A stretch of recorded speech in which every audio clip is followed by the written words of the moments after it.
Okay guys, isa na maling mapagpalang umaga, tanghali, gabi po sa inyo lahat. Sana po ang lahat ay nasa mabuting kalagayan at ligtas po sa anumang kapahamakan. Saan man po kayo dako ng mundo naroon ako. Pumuli ang inyong lingkod, Maestro 21 TV. At sa ating video ngayong araw na ito mga kalingap, tayo muli po ay magbibigay ng ating panibagong komento, kuro-kuro, opinion at reaction. Tungkol nga po dito sa pinalabas po ng mga rules. So, sa mga nagdaang araw po mga kalingap ay pinag-usapan po itong rules, panibagong rules daw po. Pero sabi nga po ni Kalingap Edu ay hindi naman po mga bago, hindi naman po talagang totally na bagong-bago. Yung mga ilan po dito ay talaga naman pong ipinapatupad na noon pa man.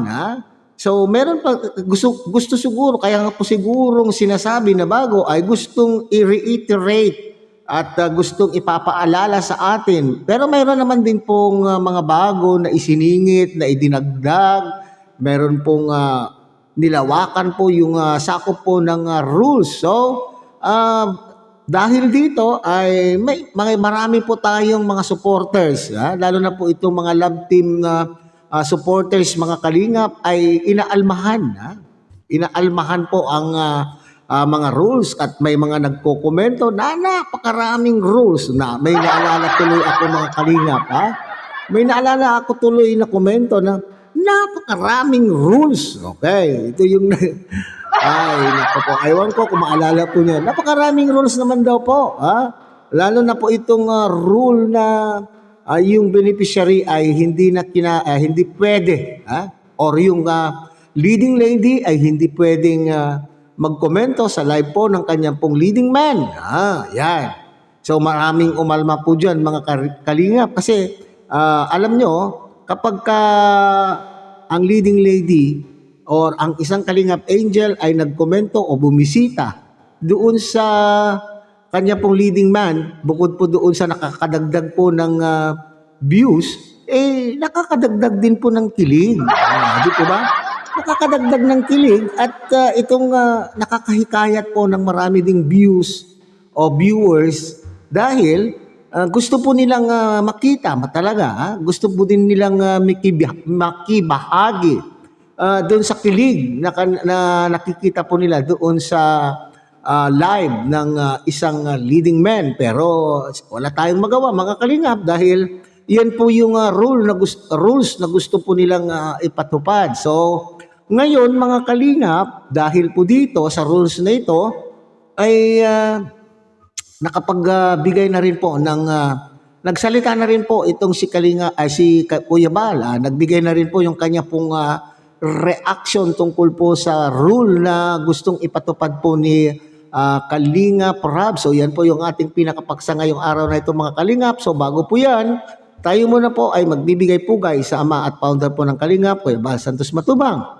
At tangkilikin po natin Ate Edna Vlog, Kalingap Rab. At kung bagong silip lang po kayo, bagong dati lang po kayo sa ating munting channel, sana po ay inyo rin pong tangkilikin sa pamamagitan po ng pagbibigay nyo po ng like, share, and subscribe. At tuloy, pindutin na rin po ang notification bell. At sa ganon, tayo pa rin po ay magkita-kita at magsama-sama sa susunod pa pong mga reaction videos na ating gagawin. Likewise, mega love shout out sa ating mga kasaman po dyan sa Karepa, Kalingap Reactor Partners. Sa pamuno po yan siyempre ng ating presidente, Javier De Leon, aka Birador. At ganun din po sa ating mga Kalingap Partners, Kalingap Charity Vloggers na nariyan sa iba't ibang Kalingap landing pads na mayroon po tayo sa ating bansa. So mga Kalingap, tunghayan po natin, pakinggan po natin itong reaction po ni Kuya Bal dito po sa isang rule na dapat daw ay huwag panay-panayin or huwag nang i-content ang ating mga Kalingap Angels, lalo na po itong mayroong mga kalab team.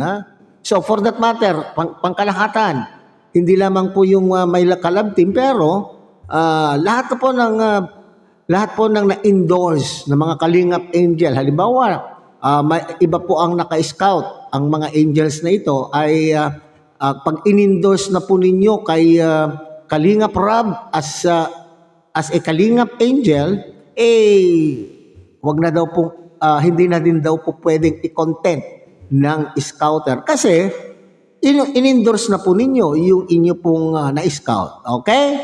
So, panoorin po natin o pakinggan po natin mga kalingap kasi yung live po na ito ni Kuya Bal mga kalingap ay hindi nakapokus ang kanyang muka. Nakapokus po doon sa kanya pong paligid. So, pakinggan po natin ang sinasabi po dito ni Kuya Bal mga kalingap. Taot po, yung mga kalingap angels natin po, bawal lang i-vlog. Bawal lang makita sa vlog. Para po hindi ganong yung ni Kalingap Rab. Yung kanyang content po kasi, mga kaibigan, pag binablog ng iba, kumbaga sa po, umihina ang views pagka maraming nagbablog. Ha? Kailan kayo? Umihina po ang views pagka maraming nagbablog. Kaya hanggat maaari po, bihirang makita sa sa SOCMED, di ba? Para may excitement. Pag ganyan lagi, picture, upload. Wala nang excitement Pag gagayon po lagi. Tapos iba't ibang channel, naroon yun. Naroon yung Kalingap Angels. Wala na. Mabilis maglaos. Kaya ang gawin po natin, pag may kalabim, Kalingap Rab na mag-upload. Yan po mga kaibigan. Okay, so yan po yung naging pahayag po ni Kuya Bal mga kalingap So alalahanin po natin, maski daw po kayo ay scouter, kapag nandyan na po sa poder ni Kalingap Rab ay wag na po ninyong i-content kasi naapektuhan daw. Naapektuhan daw po yung views ni Kalingap Rab. Matagal na po ito mga kalingap na sinasabi po natin, lalo na po itong mga nandyan po sa paligid ni Kalingap Rab na mahilig po mag-BTS. Pinag-usapan na po ito noon, panahon pa po ni Madam Emmy, si Ate Emmy. Ano ba yung team na nila po nila noon na pinagbabawal kasi nahahati po ang views ni Kalingap Rab bukod pa po doon ay na-overexpose yung angel kaya tuloy sabi nga ni Kuya Bal dyan mga kalingap ay kung na-overexpose na po yung angel ay namawalan na po, nababawasan po yung excitement ng tagapanood. Oo nga naman, mga kalingap, hindi po ba? Oo nga naman, nawawala po yung excitement kasi hindi na lamang po sa channel ni Kalingap Rab mapapanood, kundi sa lahat ng gustong magkaroon din po ng views, ay naroon na rin po. So, bakit pa sila pupunta po doon sa channel ni Kalingap Rab, nakikita na naman po nila sa ibang channel, lalo na po itong mga nangunguna, lalo na po yung mga kasakasama po dyan, sorry sa mga kasakasama po dyan sa mga vlog, sa mga shooting ng mga vlog ng ating mga love team at mga Kalingap Angels, sila pa po yung mga naunang nag-upload ng kanila pong BTS. Hindi nyo napapansin. At ito naman pong mga nandyan sa paligid, ay sila pa po yung nangunguna. Sila po yung nangunguna na mag-send sa kanila pong sinisendan na mga mayroong mga account sa Facebook para gawing reels. Ay, nako.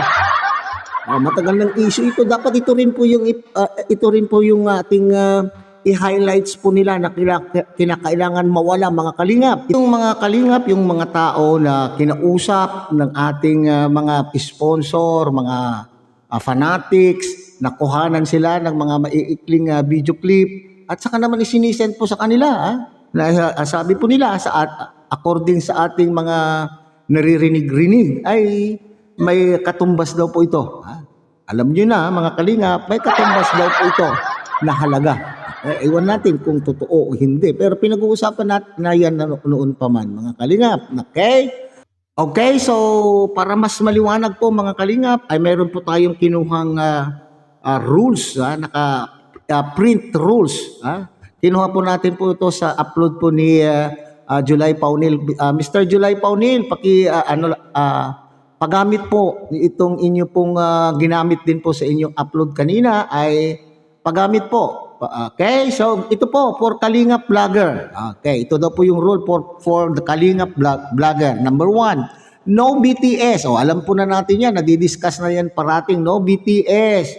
Kapag nagba-vlog si Kalingap Rab at kasama ka, bawal kang mag-vlog o bawal kang kumuha. Okay, alam na natin po yan. Now, next. Bawal i-vlog ang beneficiary ni Kalingap Rab. Kahit pa ikaw ang naka-scout. Kung gusto ninyo kayo ang mag-vlog, huwag na ninyong ipasa kay Kalingap Rab. Okay, ito yung sinasabi ko kanina mga Kalingap. Maski ikaw yung scouter, once na ito po ay in-endorse mo na, inintrega mo na sa poder ni Kalingap Rab, ay nawala na po yung iyong karapatan na mag-vlog. Kaya kung gusto daw po ninyo, para mas malalo maliwanag, kung gusto po ninyong ma-vlog, ay huwag nyo nang dadalhin. Huwag nyo na pong i-endorse kay Kalingap Rab. Okay? Kapag ikaw ang naka-scout, pwede i-vlog ang kapamilya. So yung kapamilya daw ay pwedeng i-vlog, pero huwag araw-arawin, bigyan din sila ng privacy. Totoo po yan, may alam tayo dyan, So kung ikaw ang scouter, halimbawa scouter ka ni Joy Diwata, pwede mong i-vlog po yung si Nanay Imelda at mga kapatid, pero wag naman daw pong araw-arawin. Okay, maliwanag po yan mga Kalingap. Para sa kaayusan po, kaya po tayo ay may rules para tayo po ay malagay po sa ayos, para wala pong kaguluhan. Ngayon kung ayaw mo sa rules, di umalis, di ba? Yan lang naman po yung parating sinasabi. Kung ayaw mo sa rules, di wag mo, umalis ka. Ayun lang po, Okay. Bawal i-vlog ang mga scholars, beneficiaries, Kalingap Angels ni Kalingap Rab.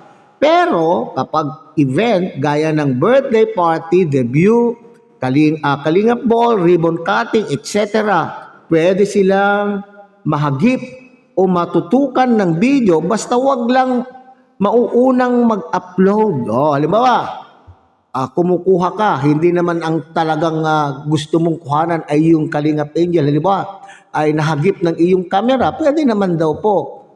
Wag mo lang, wag kang mangunang mag-upload kay Kalingap Rab. Kapag may bashing sa upload ninyo, tanggalin ninyo agad or kami ang magpapatanggal ng video. Okay, maliwanag po yan. Number 4, mga Kalingap, scout, doon naman po sa sinasabi parati na scout mo, vlog mo. Ito ay kapag si Kalingap Rab na mismo ang nagsabi, pero hanggang hindi siya nagsasabi, huwag ninyo munang i-vlog. Okay, ibig sabihin, rules, dati kasi itong rule na kapag scout mo, vlog mo, pero hintayin mo itong si Kalingap Rab na magsabi. Hanggat hindi si Kalingap Rab ang magsasabi, ay wag muna i-vlog. Kapag ipinasa mo na, hayaan mo na si Kalingap Rab ang mag-vlog. So na-explain na po natin yan kanina, di ba? Once na ikaw ay sinadmit mo na o in-endorse mo na yung iyong scout kay Kalingap Rab, ang karapatan na sa pagbablog ay nakay Kalingap Rab na. Okay? So sana ito ay malinaw po sa lahat upang sa ganun ay hindi tayo makapag-commit ng violation at nang maiwasan po ng bashing doon sa nag-violate at nang sa ganun ay maiwasan din po ang kaguluhan po sa loob ng Kalingap community. Kasi parati nilang sinasabi, kayo lang naman ng mga Kalingap ang magugulo. Okay, pero parating sinasabi ni Kuya Bal, mga Kalingap, hindi magulo ang Kalingap. Hindi magulo sa Kalingap. Sino daw po yung magugulo sa Kalingap? Alam na this. Okay? Talagang ganyan sa isang community na malaki, mga Kalingap. Sa isang community na malaki, hindi natin po maiiwasan ang magkaroon ng kaguluhan. Kasi imagine, may iba-iba tayong pag-uugali, may iba-iba tayong intelligence, ha? May iba-iba tayong acceptance. Okay? Mayroon madali makapagtanggap ng kamalian. Meron naman po yung alam ng mali siya pero ayaw pa rin po niyang tanggapin. Yan po, ha? Kaya iba-iba po tayo. It is understandable na tayo po ay nagkakagulo because of our nature. Dahil din pa rin yung sa ating belief, ang ating education ay yan po ang dahilan, maaaring yan ang dahilan kung bakit tayo nagkakagulo. Okay? So muli, tagkilikin po natin Kuya Bala Santos Matubang, Ate Edna Vlog, Kalinga Prab, at siyempre, sana po ay inyo rin pong tagkilikin ang munting channel na ito sa pamamagitan po ng pagbibigay niyo po ng like, share, and subscribe, at tuloy pindutin na rin po ang notification bell at nang sa ganon, tayo pa rin po ay magkita-kita at magsama-sama sa susunod pa pong mga reaction videos na ating gagawin. Muli sa mapagpalang umaga, tanghali, gabi po sa inyong lahat. Mabuhay po kayo at God bless everyone.